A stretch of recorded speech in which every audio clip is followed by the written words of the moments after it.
நம்ம சேனலேருந்து தொடர்ந்தாப்பில் நீங்கள் வீடியோக்களை பார்க்க நினச்சிங்கன்னா இதுவரை நம்ம சேனலை சப்ஸ்கிரைப் பண்ணுங்க கீழே பெல் சிம்பிள் இருக்கும் அதையும் கிளிக் பண்ணுங்க. வாங்க வீடியோக்குள்ளே போகலாம். ஒரு வியாபாரி தனக்கு பயணம் செய்ய ஒட்டகம் வாங்க சந்தைக்கு போனான். ஒட்டக வியாபாரியிடம் அப்படி இப்படி என பேரம் பேசி நல்ல விலைக்கு ஒட்டகத்தை வாங்கி கொண்டு ஓட்டி வந்தான் அவன் வியாபாரி. ஒட்டகம் வாங்கிய வியாபாரிக்கோ மகிழ்ச்சி. நியாயமான விலையில் நல்ல தரமான ஒட்டகம் கிடைத்தது என்று வீட்டுக்கு வந்ததும் தன் வேலையாளை அழைத்து ஒட்டகத்தை கொட்டையில் அடைக்கச் சொன்னான். அதற்கு முன்பாகவே ஒட்டகத்தின் மேலிருந்த சேணத்தை அவிழ்க்க முயற்சித்தான் அவன். அவனால் முடியவில்லை.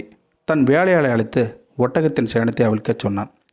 ஒட்டகத்தின் மீது இருந்த சேணத்தை அவிழ்த்த வேலையால் பொத்தென ஏதோ கீழே விழுவதைக் கண்டு எடுத்து பார்த்தான். அது ஒரு சிறிய பொக்கிசப்பை. உள்ளே பிரித்தால் ஆச்சரியத்தால் அவன் கண்கள் விரிந்தது. விலை மதிப்பற்ற நவரத்தன் கற்கள் தகதவன மின்னியது. அதை எடுத்துக்கொண்டு முதலியாரிடம் ஓடி காண்பித்தான் வேலையால். உடனே வியாபாரி அந்த பையை இப்படி கொடு, உடனே அந்த ஒட்டக வியாபாரிடம் கொடுக்கணும்னு சொல்லி புறப்பட்டான் அந்த ஒட்டக வியாபாரி. பணியாலோ, ஐயா, இது யாருக்கும் தெரிய போவதில்லை. இது இறைவன் கொடுத்த பரிசு, நீங்களே வைத்து கொண்டால் என்ன என வற்புறுத்தினான். வியாபாரியோ ஒத்துக்கொள்ளாமல் புறப்பட்டு போனான்.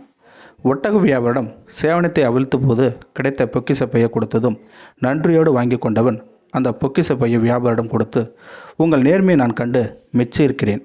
தங்களுக்கு ஏதேனும் பரிசளிக்க விரும்புகிறேன். நான் இதிலிருந்து உங்களுக்கு பிடித்தமான கற்களை சிலவற்றை எடுத்துக்கொள்ளுங்கள் என்று நீட்டினான்.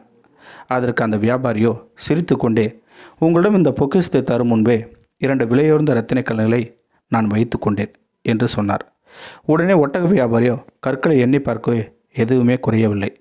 சரியாக இருந்ததைக் கண்டு குழம்பினார் அவர். உடனே அந்த வியாபாரி, நான் சொன்ன 2 ரத்தினங்கள் எனது நேர்மை, எனது சுயமரியாதை என்றான் கம்பீரமாக. நேர்மையாக வாழ்வது பெரிய விஷயமல்ல. தவறு செய்யக்கூடிய சந்தர்ப்பமும் வாய்ப்பு வந்தாலும் நேர்மையாக வாழ வேண்டும். வாழ்வில் ஒரு நாள் நேர்மையாக வாழ்ந்து பார்த்தால் அதன் ருசி உணர்ந்து விட்டால் நாம் எதற்காகவும் நேர்மை இழக்க மாட்டோம். இந்த வீடியோ உங்களுக்கு பிடிச்சிருந்தா கமெண்ட் பாக்ஸில் கமெண்ட் பண்ணுங்கள். கூட உங்கள் ஃப்ரெண்ட்ஸுக்கு ஷேர் பண்ணுங்கள். இதுவரை நம்ம சேனலை சப்ஸ்கிரைப் பண்ணிங்க கீழே பெல் சிம்பிள் இருக்கும், அதையும் கிளிக் பண்ணிங்க. தேங்க்யூ ஃபார் வாட்சிங்.